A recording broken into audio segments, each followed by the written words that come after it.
the player who really stood out for me, and we've talked about him a bunch on the podcast, considering how few minutes he actually has for the team this season, was Lalas Abubakar. Once again, stepping in when called upon. He is such a professional, and I know he's frustrated with his lack of playing time this season, as he should be, because he hasn't done anything when he's stepped on the field to not be on the field, But Moise Bombito and Andreas Maxu have taken those center back roles and performed so well. Lalas continues to be so professional off the field, training as if he's starting. He's the most intense player on the training field every single day. He leads, with the way he plays, with his mentality, with his attitude on the training pitch every single day. And so when he does step in against Houston earlier this year, against Vancouver a couple weeks ago, here at home this last weekend against Austin, he is ready to go and he's locked in. And he wasn't spectacular at the weekend. He kept things simple with his passing, as he typically does. He organized well, and defensively he was very solid. And you need to have players like this. Again, I wish Lalas was starting every single game and playing 90 minutes. But he showed at the weekend that he is still a big part of this defense, and I was impressed with his performance, and it's not easy to have spot starts here and there and not skip a beat and it be so seamless, but Lalas was that on Saturday night, and a big part of why they got the clean sheet.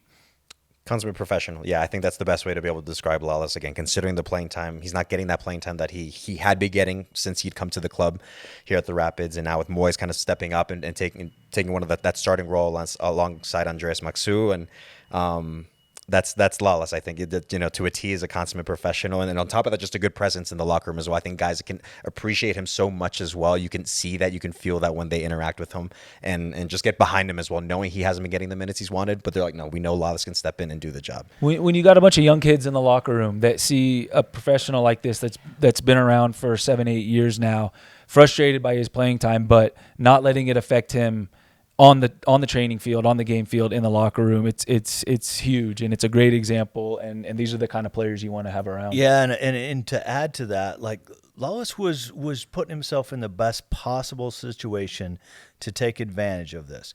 He asked to play in second team games so that he could be sharp, so that when the opportunity came, he gets plugged in and he can go. And if you think about the performance on Saturday night, it was not only Lalas, when you put that center back pairing together, they are then responsible for Jackson Travis, who had limited minutes to that point. Think about the substitution that was made as well. You flip Keegan Rosenberry to one side and you put Seb Anderson on. That's a double change, essentially, because of one. And so those guys, then it becomes on Maxu and Lalas to go, okay, here you go. Hold the line. Make sure that the communication, everything is a little bit different when you make, especially a double change with fullbacks. So, just managing yourself through that, I think the preparation and then the execution for Lalas speaks volumes to his value, and to have that in the rotation now and proven within the rotation is going to be a massive tool when you look at a week like this where you play midweek, play on the weekend, and like Drew said, there's going to be a short run up, and then there's going to be Leagues Cup, and then there's a 9-game run at the end that will be very compacted as well. So the depth of the group, proving the depth of the group at this time of year, is really helpful.